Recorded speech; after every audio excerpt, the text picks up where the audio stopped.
Olá, habilidosas! Sejam bem-vindas a mais um Na Mesa com Mulheres Habilidosas.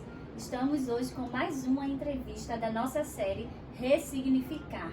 E hoje eu tenho a honra de receber aqui para nossa entrevista Valesca Godoy.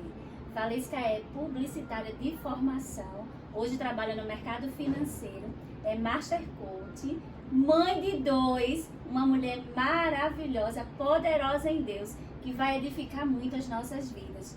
Val, seja bem-vinda. Quero desde já agradecer por você ter aceitado o convite. Seja muito bem-vinda ao Na Mesa com Mulheres Habilidosas. Obrigada a todas. Obrigada, Paulo. Nada. Então, gente, Setembro Amarelo.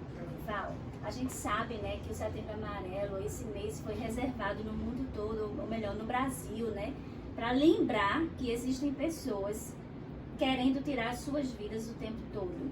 E isso decorrente de uma doença que atinge o mundo todo, que é a depressão. Exatamente. Você passou por isso, né? Teve um momento crítico na sua vida que a depressão chegou até você. E conta aqui pra gente como é que você fez para superar tudo isso. Eu passei por 2 assaltos, assim, meses próximos no mesmo ano, foi mais ou menos em 2015.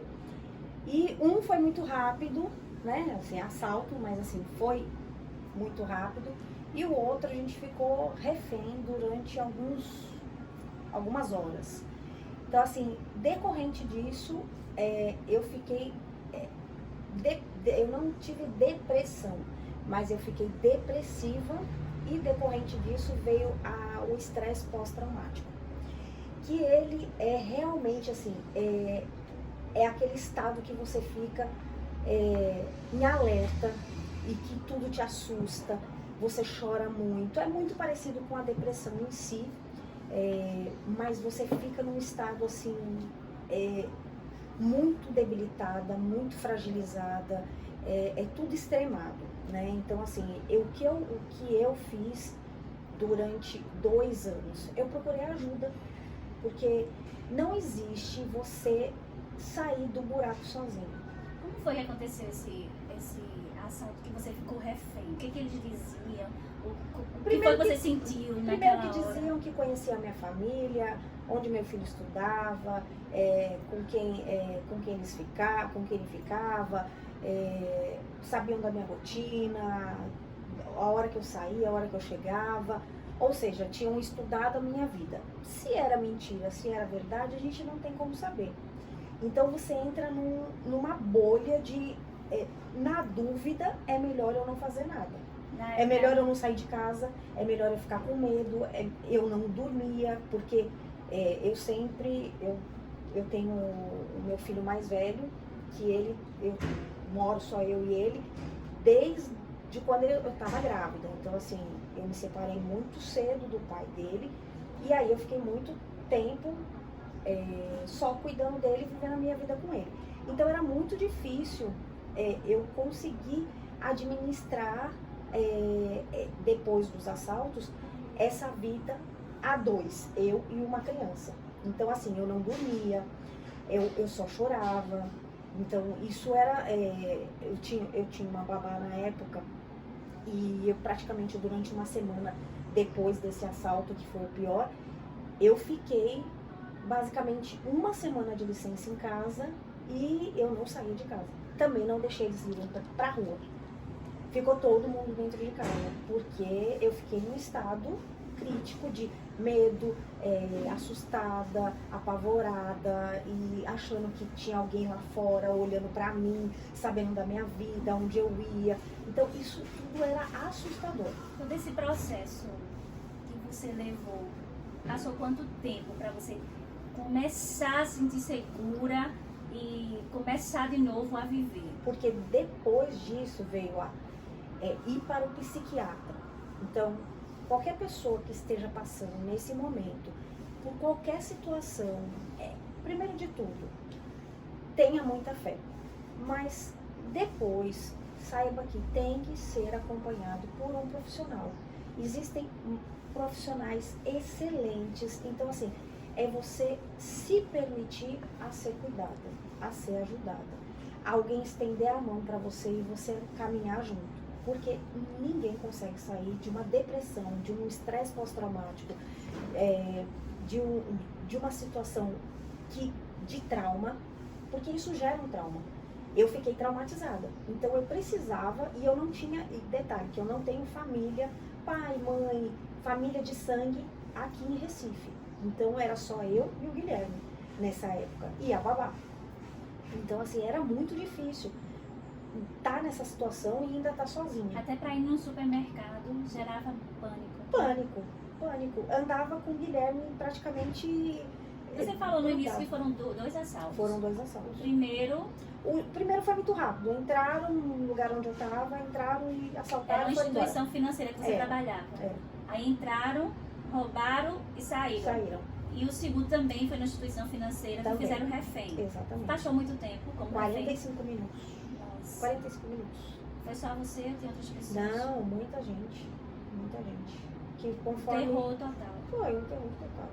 E assim, de você parar e ter que conversar. Chegou a querer desistir de trabalhar nesse lugar, instituição financeira? Quis nunca mais pisar. E depois que isso aconteceu, 2 anos eu fiquei em tratamento. 2 anos? 2 anos. 2 anos entre psiquiatra, psicólogo, terapia, né?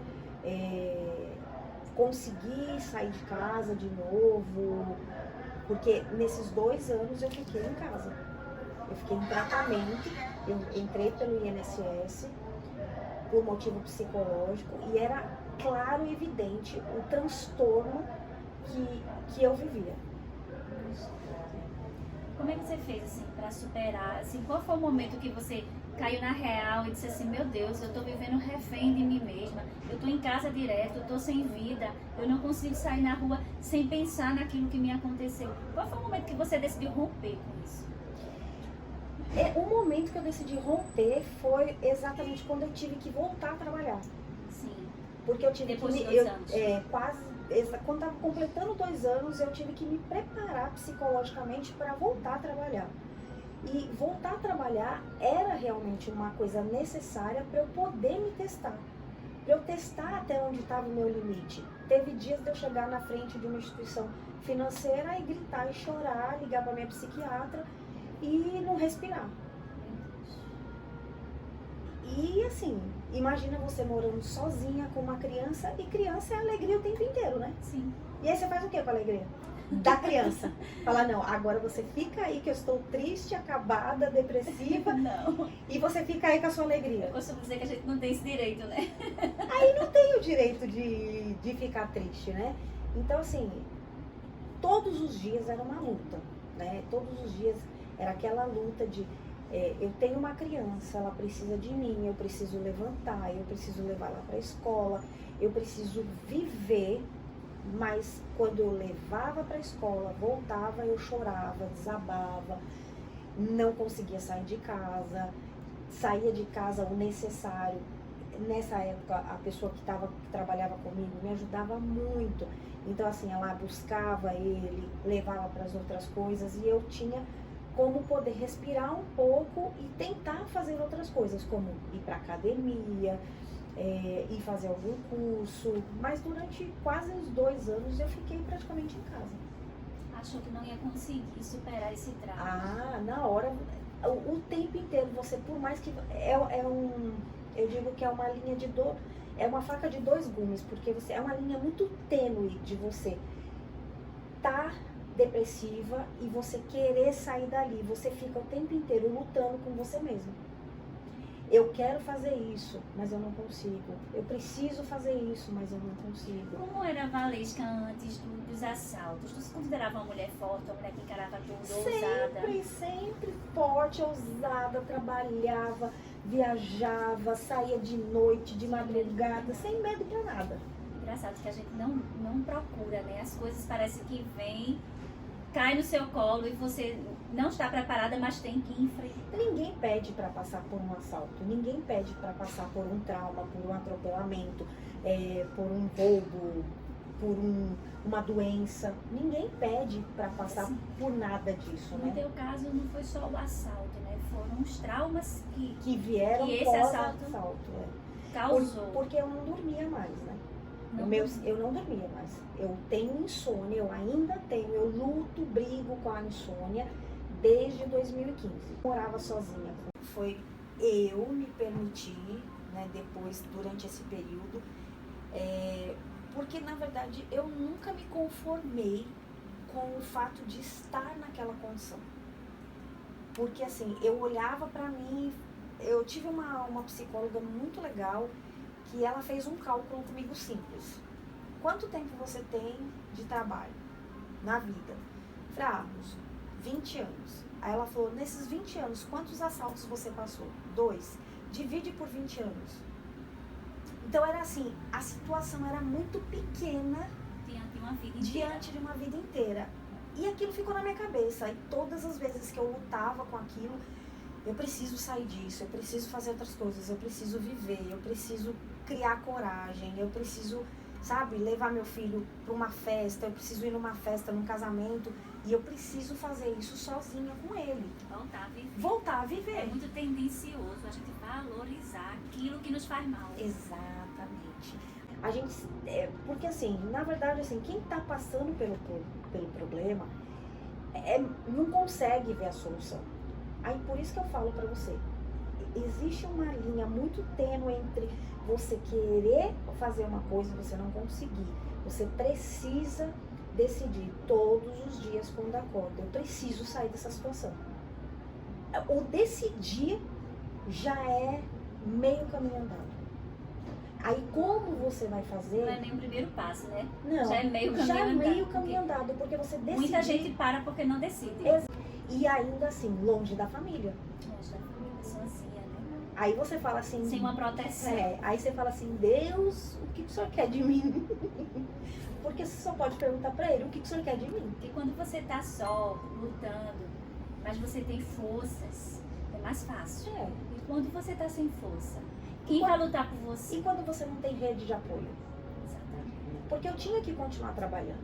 Eu tinha uma criança para sustentar. Então, eu tinha que... E não era só pela criança, mas por mim mesmo, porque eu sempre trabalhei. Eu trabalho desde os meus 14 anos. Então, assim, como é que eu vou parar minha vida por causa daquilo? Eu não me conformava. Você ficar inconformada com a situação que você está passando é um grande passo. Eu preciso fazer outra coisa. Eu preciso tomar uma atitude. Eu preciso procurar ajuda. Isso é algo que ninguém pode fazer por nós. Não, ninguém. Eu me lembro que, como o Valesca aqui citou, né, que a gente se conheceu na escola, que o filho dela estudava e a minha filha estudava. E ela veio se consultar comigo juridicamente e ela disse assim, olha, eu preciso arrumar um jeito de não voltar para aquele lugar, porque eu não vou suportar. Foi aí quando eu fiquei sabendo da história do que tinha acontecido e foi uma luta constante, mas como ela sempre disse, ainda que ela tivesse que vencer as barreiras do medo, essa angústia de ter que encarar a vida novamente, ter que encarar a realidade, de voltar a trabalhar num lugar onde ela sofreu um abuso, ainda que não tenha sido causado por aquele lugar, ela precisou vencer essas barreiras, mas ela nunca perdeu a alegria. E como ela disse, né, eu sempre busquei, né, em tudo o que eu passei, dentro de mim, trazer alegria, independente do que eu estava sentindo. Exatamente, todos os dias. Na verdade, assim, desde que meu filho nasceu, desde os 8 meses de vida dele, eu já estava com uma vida com muitos problemas por conta de separação, por conta de mudança de cidade, não ter família. Então, eu vim de São Paulo, aqui eu engravidei, aqui eu tive ele, aqui eu decidi ficar, porque era um lugar menor e eu conseguia administrar a minha vida. A separação sobreviveu ainda você grávida? Sim. Ainda grávida, ainda teve assim. A gente se separou, eu estava grávida de 6 meses. E você decidiu ficar por conta do trabalho? E eu decidi ficar por conta do trabalho, eu decidi ficar porque Recife era bem menor do que São Paulo e eu teria e daria uma qualidade de vida melhor para o meu filho. E aí resolveu lutar sozinha? E aí resolvi lutar sozinha. 5 anos depois, veio o trauma. Pra tentar te parar. Pra tentar me parar. Mas não parou. E assim, quando ele tinha 8 meses, eu decidi que ele não merecia aquela mãe que estava amargurada. Ali foi a primeira decisão. 5 anos depois aconteceu isso. E eu lembrei da primeira decisão que eu tomei. Eu falei, eu não vou baixar a cabeça. Eu vou continuar. Não era fácil, porque diariamente a gente tem a tendência de sofrer, se vitimizar, querer colo. Só que aí o problema é o seguinte, quando você não tem colo, Você só vai ficar querendo. você só vai ficar querendo, eu não tinha o que fazer. Eu tinha que pedir colo pra quem? Se Minha mãe resgatar. em São Paulo, meu pai em São Paulo, minha família em São Paulo, todas as minhas amigas, todo mundo em São Paulo. O máximo que eu podia, assim, umas férias ou um feriado, ir pra São Paulo, ficava aquele tempinho ali, recarregava as baterias e voltava pra cá. Mas o trabalho, apesar de ser o trabalho que me adoeceu, mas foi o trabalho também que me ajudou a enfrentar o meu medo, né? Porque eu tinha, conforme essa psicóloga ela me passou, eu tinha que olhar aquilo como assim, era muito pequeno diante da grandiosidade da minha vida. Sim. E que dali em diante, quais eram as possibilidades e a probabilidade daquilo acontecer de novo? Eu não sei. Mas eu ia parar a minha vida por não saber? Eu tinha que continuar a minha vida. Não era fácil todo dia acordar e você pegar o carro, colocar uma criança no carro e deixar ele ali na escola sabendo que alguém falou, não sabia se era verdade ou era mentira, mas alguém falou que ele estava ali e sabia o horário, sabia quem buscava. Eu não sabia se era verdade ou não. Tudo que acontecia eram gatilhos de lembrança. Tudo era um gatilho e tudo trazia uma memória ruim. Aquela memória, aquele momento, aquela dificuldade, ela ficou durante praticamente os 2 anos do tratamento que eu fiz com psiquiatra e com psicólogo. Você elevar a sua perspectiva de vida, né, para coisas boas, é uma questão de fato que exige muito esforço. Muito. Mas é possível, né? Como o Valesca aqui deixou bem claro, eu nunca perdi minha alegria. Independente de tudo que aconteceu, eu buscava dentro de mim a alegria, porque a alegria é uma decisão. E ninguém imaginava, né? A alegria é um fruto do Espírito. A alegria já existe dentro de nós, não é um sentimento, ou seja, por conta de acontecer algo ao meu redor, eu estou alegre. Não, não é um estado de espírito. A alegria já existe porque foi implantado em nós e a gente decide ser alegre. E Val sempre foi assim. Sempre. E eu, como eu te falei, a gente estava conversando um pouco antes, eu sou metodista, né? Desde São Paulo. E provavelmente foi o pastor Marcos que falou isso pra gente num dos cultos, que era praticamente uma obrigação a gente ser alegre. Porque Deus já falava pra gente. E falava não, ele fala, alegrai-vos. Alegrai-vos. Então, a gente tem obrigação. A alegria vem pela manhã. Tantas vezes que ele fala na Bíblia, alegrai-vos, a alegria vem de manhã. Eu sou a sua força, eu sou a sua alegria. A alegria do Senhor é a nossa força. A alegria do Senhor é a nossa força. Seja, Então, é além de nós. Assim, é quase que um mandamento. Não está lá escrito, mas é quase que um mandamento. Eu diria que uma ordenança. Uma ordenança, exatamente. Um princípio, seja alegre. Seja alegre. E outra, isso a gente vai um pouco mais até para a questão comportamental, da psicologia, neurociência, de que você faz até você se tornar. Sim. Então, assim, eu podia não estar alegre, mas eu me fazia alegre. E vou falar assim, até hoje, tem dias que eu não estou bem. Mas eu amo gravar vídeos nos meus stories. E assim, aí eu vou gravar vídeo chorando? Só se for uma coisa muito, muito... Quando meu pai morreu, muita gente ficou esperando que eu voltasse a falar.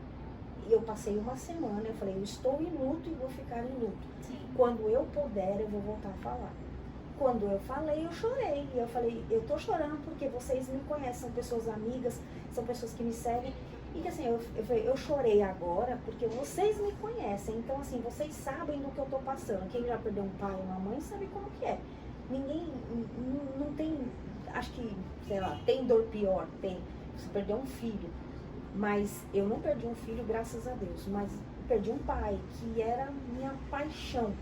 E aí naquele momento eu falei, estou triste, vou chorar, e aí vocês, até pra humanizar, né? Pra falar assim, eu não sou um robô. E assim, Até pra humanizar. até pra humanizar, né? Pra falar, eu não sou um robô que tá aqui. Mas é verdade. E então assim, eu decidi desde sempre ser alegre. E muitas vezes, até hoje, posso acordar assim, preocupada, porque de lá pra cá os problemas diminuíram? Não. Sempre existem, né? O problema vai existir o resto da vida. Eu costumo dizer assim que não são os problemas que diminuem, é a gente que fica mais forte. Também. Aí a gente aprende a ver o problema por outra ótica, por outro ângulo, de maneira menor, né? A maturidade, eu também, e eu gosto muito dessa questão da maturidade. Eu tenho mais de 40 anos, então assim, mas eu sempre fui assim também, né? De cabeça mais fresca, mais leve, e saber que o tempo resolve, o tempo alivia, e que as pessoas precisam aprender a lidar com as coisas com mais leveza e com alegria. Eu de verdade, assim, eu sempre que eu acordo, se eu vou gravar um vídeo, eu me obrigo, posso estar mal, depois eu falo que eu tô mal, mas primeiro eu dou um bom dia bem dado, depois eu conto toda a história triste, aí depois dou risada de novo e acabou. Que bacana, isso não é hipocrisia, né? Isso aí é uma decisão. Eu decido ser feliz, independente das circunstâncias. Sabe, queridas, a gente não tá aqui para minimizar o problema de ninguém, nem quantificar. Às vezes o que é pequeno para mim é grande para você, o que é grande para você é pequeno para mim. Mas assim, a gente precisa decidir a ter uma outra ótica, né? Independente dos problemas, independente das circunstâncias, eu decido ser alegre. Isso não é hipocrisia, isso é uma decisão, um estilo de vida. Exato. Não é verdade, não. E de lá pra cá eu passei por situações que eu achei que eu não ia superar. Aí depois eu parei e pensei, eu já superei tanta coisa, vamos embora com essa informação aí, vamos. No primeiro momento, eu não quero dizer que ninguém vai, até para humanizar mesmo, para você ser humana e você não fingir que aquilo não aconteceu. Sim. Porque fingir que o problema não existe não é a solução do problema. É a solução. Você não vai resolver o problema. Você tem que encarar. Você vai ter que encarar. E colocar ele debaixo do tapete, mais cedo ou mais tarde, você vai levantar aquele tapete e tudo tá ali. Sim. Ou achar que vai mudar de cidade e o problema não vai junto, vai, porque ele tá na cabeça. Então não adianta. Todas as vezes que tiver um problema, ou perdeu alguém, ou passou por uma situação de assalto, um trauma, porque traumas eles acontecem o tempo inteiro. Doença, problema financeiro, tudo isso pode causar algum tipo de trauma ou algum tipo de paralisia momentânea. Sim. Da vida da pessoa. Só que se acontecer, não adianta eu jogar pro lado, não adianta eu esconder. Sim. Eu vou ter que encarar. Se for uma perda de alguém, encare o luto. Viva o luto, viva né? o luto. É lícito. É lícito. Tem que chorar. Chora, fica brava. Só não vai perguntar pra Deus por quê. Sem questionar. Sem questionar Deus, por favor. Porque não tem questionamento. Mas tem que encarar aquilo. E se for uma perda de um emprego, ou uma separação, uma situação com um familiar, uma fofoca, sei lá, uma contenda, qualquer coisa que seja, encare, fale a verdade, viva a verdade, porque a verdade ela liberta. Então, da mesma forma que a palavra de Deus ela liberta, a verdade ela é libertadora. Sim, a palavra de Deus é a verdade e a verdade é tudo. Exatamente. E o perdão é se perdoar por estar naquela situação, por ter vivido, por ter se colocado naquela situação. Sem culpa, né? Sem julgo. Saber onde errou, se arrepender, se perdoar e perdoar. Exatamente. Naquele momento que você se perdoar, é liberar o perdão. Você não precisa necessariamente falar para a pessoa, mas um dia se você conseguir falar para alguém que te magoou, que você a perdoa e que você pede perdão pelo que aconteceu, é libertador. Maravilhoso. A libertação é... Hoje em dia, né, com a tecnologia, você não precisa mandar carta nem pessoalmente. Às vezes só uma mensagem, resolve tudo, né? Exatamente. E às vezes a pessoa está lá do outro lado e diz, meu Deus, como eu esperei por esse momento. me perdoe você, né? Às vezes tem uma reciprocidade, às vezes não, mas e daí? O importante é liberar o perdão. E a pessoa, né? Porque daquele momento em diante ela vai conseguir viver uma vida mais leve e poder seguir com a vida. E nesse caso de qualquer trauma, qualquer coisa, viveu, resolveu, ou vai resolver, ou toma uma decisão para poder resolver aquilo, com a ajuda de profissionais adequados.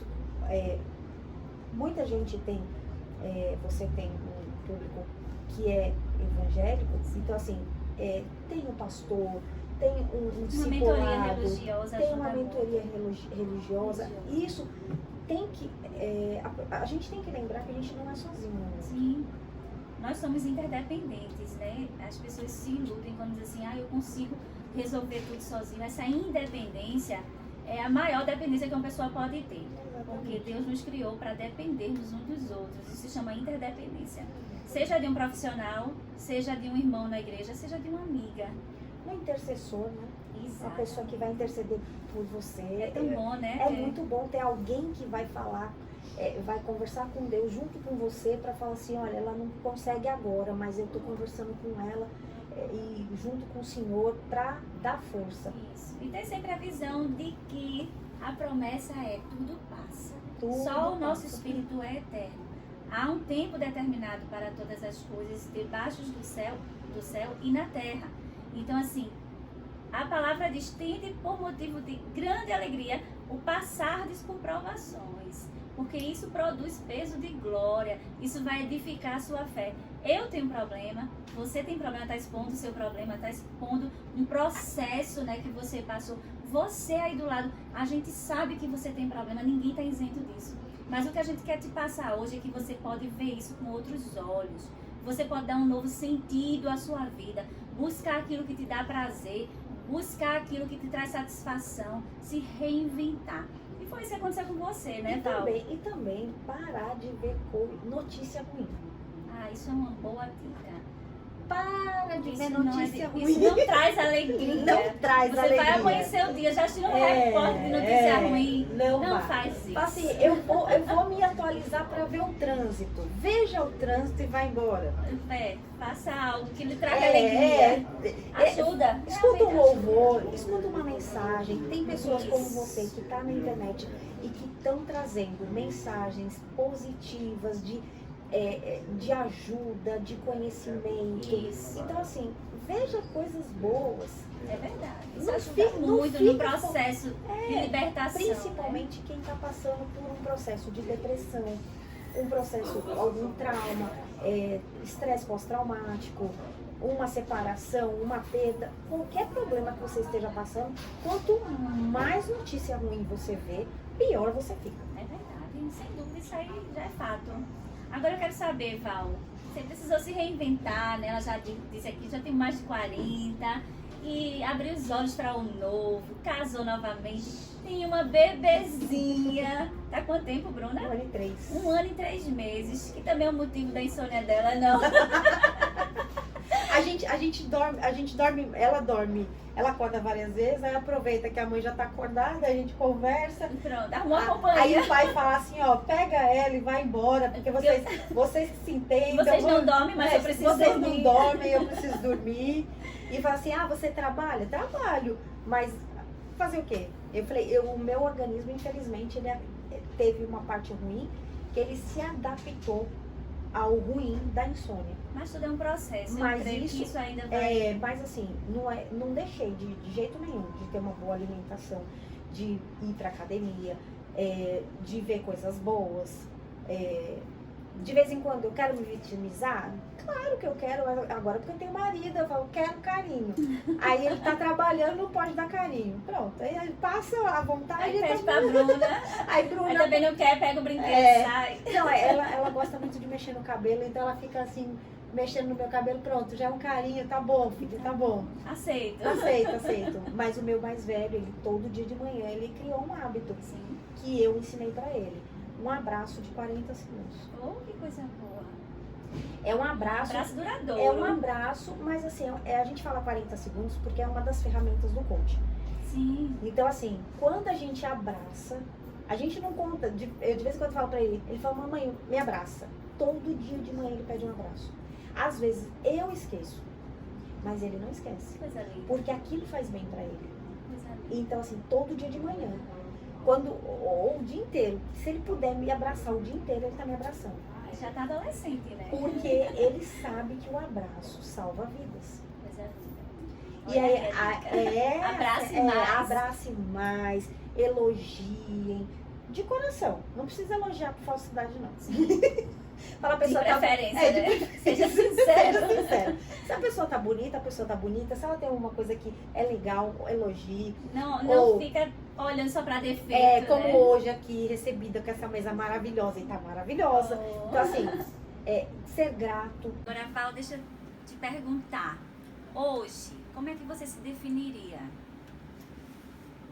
Ai, como que eu me definiria? Continuo alegre, gente. Quem me chamar no Instagram vai continuar vendo que eu tô alegre. Ainda que aconteça. Ainda que aconteça qualquer coisa, dificilmente alguém vai me achar mal-humorada. Muito difícil alguém vai me achar. Já tive muitos problemas, mas dificilmente alguém vai me achar mal-humorada. Ou na rua. Se eu tiver que aparecer em algum lugar, dificilmente eu vou estar mal-humorada. E de manhã na internet também, dificilmente estou Olha, eu mal-humorada. sou testemunha disso. Porque uma vez ela me ligou assim, Paulinha, preciso ir no médico, eu preciso de uma amiga muito, muito ousada, porque eu tô passando por um problema muito sério. Até então, né, eu disse... A pessoa passa por um problema Ela sério. falou um problema sério, mas eu achei que era alguma coisa que pudesse ser tão sério, digamos assim. Que não pudesse ser tão sério. Senão eu vou contigo. Quando eu chego lá, que eu vejo o tamanho do problema... Eu digo, como é que ela me deu notícia daquele jeito rindo? E lá rindo, da recepcionista até o médico, esta mulher entrou rindo e saiu sorrindo, mesmo com um diagnóstico. Que ela teve que enfrentar uma situação difícil, mas ela nunca perdeu a alegria. Eu sou testemunha. E superou, e passou, e graças a Deus, né? E fiz o tratamento. Ela não tem cura para o homem. Para Deus tudo pode acontecer. Mas assim, ela não é uma doença que tem cura. Mas eu aprendi a conviver com ela. Fiz o tratamento, como eu falei. É uma doença autoimune. É uma doença autoimune. Não tinha o que fazer, eu tinha que encarar. Aí eu sou muito obediente. Eu acho que assim, a obediência, ela também salva vidas. Eu acho que quando a gente é obediente a Deus e você escuta muito Deus, eu escuto muito, eu converso muito com Ele. E quando Ele fala pra mim assim, vai e faça, eu faço. Isso. Nem que eu não queira, eu vou e faço. Como, por exemplo, quando eu descobri a doença, essa doença autoimune, eu fiquei 3 meses, eu comecei o tratamento, depois, 1 mês depois eu parei o tratamento, me revoltei, Sim, que é natural, é natural. quando qualquer problema que você tenha, parei, e aí quando eu me dei conta que eu tinha que voltar, aí eu procurei outro reumatologista indicado pela minha angiologista. Quando eu falei pra ele que eu tinha parado a medicação, aí ele falou, você poderia ter morrido. Aí eu falei, aí eu brinquei com ele tem 70 anos, ele é maravilhoso. Eu falei pra ele, doutor, eu poderia ter morrido de tantas formas, eu não morri. E acho que não era esse remédio que ia me matar. Ele falou assim, mas ele causa um problema sério no rim, no fígado, parada cardíaca. Eu, nossa, muito bom, doutor. Eu fiquei muito feliz agora em saber, então a gente pode continuar com Graças ele. a Deus que eu não morri, né? Mas aí, a obstetra, que foi a obstetra do Guilherme, ela falava que Deus protege os inocentes. Sim. Ela falou, enquanto você não sabe que tá grávida, você faz tanta doideira, né? Sai, brinca, não sei o quê, e de repente você descobre que tá grávida. Aí você para tudo. Aí você para tudo, porque você é corresponsável com Deus. Sim. Quando eu descobri minha doença, eu descobri que eu era corresponsável com Deus sobre aquela situação. Agora eu já sei, agora eu vou tomar cuidado. Vou me cuidar, Vou vou me me cuidar. tratar. Aí eu fui, me cuidei, me tratei. Me falaram, você pode ter diabetes depois do uso da Te medicação. falaram que não te recomendavam uma nova gravidez. Eu me lembro disso. Foi uma das primeiras coisas, né? Você não pode engravidar, não é recomendável. Você, com a medicação, você pode desenvolver diabetes, você pode desenvolver glaucoma. Minha mãe tem glaucoma, meu pai teve diabetes. Se não fizer o tratamento direito, você pode infartar ou pode ter um AVC. Era tudo de ruim. Só notícia boa. Era tudo de ruim. Diagnóstico do inferno. Eu vou decidir fazer o tratamento conforme o médico está falando. Ele estudou para aquilo, eu não estudei. Hoje eu posso falar com tranquilidade, eu brinco com ele que eu me tornei uma reumatologista de plantão. Se alguém precisar de uma, já sou reumatologista também. Me tornei, além de reumatologista, cardiologista, porque eu tive que saber tudo sobre neurologia, reumatologia e cardiologia, porque eram os 3 órgãos que poderiam me afetar. E assim, você vai engordar 20 quilos. Meu Deus do céu, eu vou engordar 20 quilos. Você vai engordar. Tenha na sua cabeça. Ou seja, aquele diagnóstico que ninguém merece escutar, né? E assim, tem uma pessoa que eu lembro na época que eu fui atrás na internet para saber se alguém falava desse assunto no YouTube. E eu achei uma menina que ela fala disso no YouTube, da doença dela, que é a mesma da minha. Eu falei, gente, eu louvo tanto pela vida dela. Tanto. Porque assim, se não fosse ela, eu não teria tido pelo menos um pouco de tranquilidade para poder enfrentar a doença. E aí falei pra você, aí quando eu falei com você, eu falei, eu preciso de alguém pra me acompanhar, pra saber o que eu tô passando, assim, tipo assim, eu não tenho ninguém. Eu falei, eu sei que a Paulinha é uma mulher de Deus. Eu falei, segura na mão dela e vá. E foi Deus que me falou, chama que ela vai com você. E até porque o Tony também trabalha na área de saúde, eu falei, quando eu falar pra ela, primeiro eu não assusto, primeiro eu mostro pra ela primeiro que é. Primeiro eu vou rindo, dizendo, me acompanha. Um negocinho ali. Vamos ali, pra você ver um negocinho que eu tô passando, assim, quando ela mostrou você mostrou pra ele, né? Foi. Aí os dois ficaram doidos, quando né? Eu mostrei pra todos, disse, meu Deus, o negócio é sério. E mas glória a Deus. Era sério e a pessoa rindo, né? E a pessoa rindo, sempre alegre. Nem que vocês riam de nervoso, mas riam.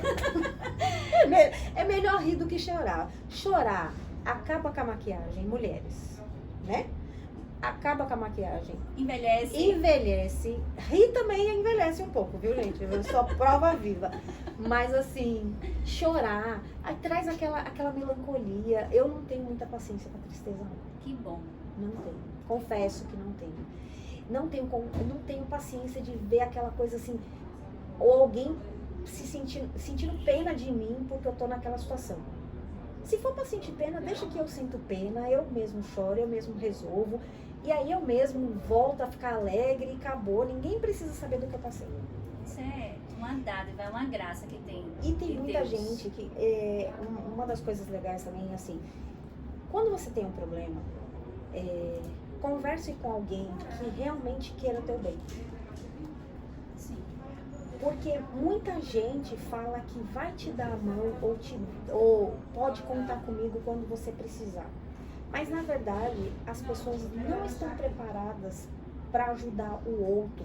Porque muitas vezes elas não conseguem passar pelos próprios problemas. Sim, tem gente que vai naufragar junto. Exatamente. Você vai acabar entrando no mar de outra pessoa, não vai se ajudar, vai se afogar e vai afogar o outro. Sim. Então, assim, é ter responsabilidade com o outro também. Às vezes, como você, eu pensei em alguém, tem muita fé. Que possa me acrescentar de alguma forma, né? Exatamente. É isso, a gente precisa escolher nossas associações precisa com quem a gente vai dividir o que é importante pra gente. Porque, por exemplo, eu não tinha marido na época. Eu lembro. Aí, assim, com quem que eu ia dividir? Eu posso falar hoje com tranquilidade. O Bruno é uma pessoa maravilhosa que, quando eu tenho um problema, eu vou e conto pra ele. Ele não é muito bom de receber problema, mas a calma dele já é um alívio, um acalanto. Assim como eu tenho outras pessoas também que eu converso quando eu tenho especificamente algumas coisas para resolver, eu vou lá e converso. Isso é bom, importante. E é importante você saber que nem todo mundo quer o teu bem, mas que também nem todo mundo está preparado para receber o teu problema. É. Porque você precisa saber com quem você divide a sua vida. É importante. Olha aí, uma boa dica. É. Val, eu tô aqui impactada, né? Eu já conhecia teu testemunho, sou sua amiga íntima, conheço a sua história. Eu tenho mais coisas, meninas, vocês não têm noção de como essa mulher é forte. E o que me deixa impactada com a vida dela é exatamente essa alegria que ela tem de viver. Ela sabe valorizar a vida. Ela passou e ainda passa por alguns problemas, mas ela entende que é um dia de cada vez. E ela decidiu ressignificar, ou seja, dar um novo sentido. Dar sentido àquilo que importa. Valorizar o que é mais importante. Que é a nossa vida, que é muito curta. O nosso espírito é eterno. Então, não pense você que os seus 90, 96 anos que vai viver aqui é muito. Não é não. Então, valorize o tempo que você tem e descanse em Deus, porque só Ele tem o poder de tirar, de levar a sua vida. Enquanto isso, vá vivendo da melhor forma, ressignificando, sendo forte e corajosa. Se alimentando de boas palavras, Isso. se alimentando de Deus, da palavra de Deus, tendo em volta pessoas que te queiram bem, que você queiram bem, sabe? Tomando a decisão diária. É fácil? Se fosse fácil, a gente não estava aqui falando que era fácil. Não é fácil. Todo dia você acordar é uma decisão que eu sempre, desde muito, é assim, eu acordo decidida que hoje, eu brinco muitas vezes que assim, sabe o AA? Sim. O Alcoólicos Anônimos? É só por hoje. Então, por hoje, seja alegre. Por hoje, leve a alegria para alguém. Porque às vezes, quantas vezes eu morrendo por dentro, e eu falei, não, mas tem alguém que deve estar precisando da minha alegria. Mas é justamente isso que te sustenta. E é o que me sustenta, assim. Essa generosidade de coração em não ser egoísta, né, com seus próprios problemas, com a sua vida, né? Como eu estava dizendo aqui, né? O importante é você enxergar que existe vida além da sua. Exatamente. Falo sem palavras para agradecer. Eu estou muito feliz que você tenha aceitado o meu convite. Muito obrigada por você ser essa mulher forte, corajosa e alegre. Obrigada. Eu amo ser sua amiga. Você me faz muito bem. Obrigada. Meninas, muito obrigada, viu? Fala aí alguma coisa para elas, dá o teu recado.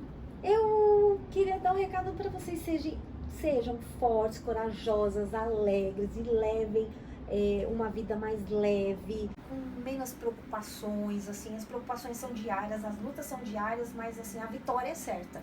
Todo dia vai ter uma vitória. E recebam um milagre da vida e cuidem desse presente que Deus deu para cada uma de vocês, que é a vida da gente, né? Então é isso. Seu beijo, obrigada. Obrigada. Meninas, beijo, amo vocês.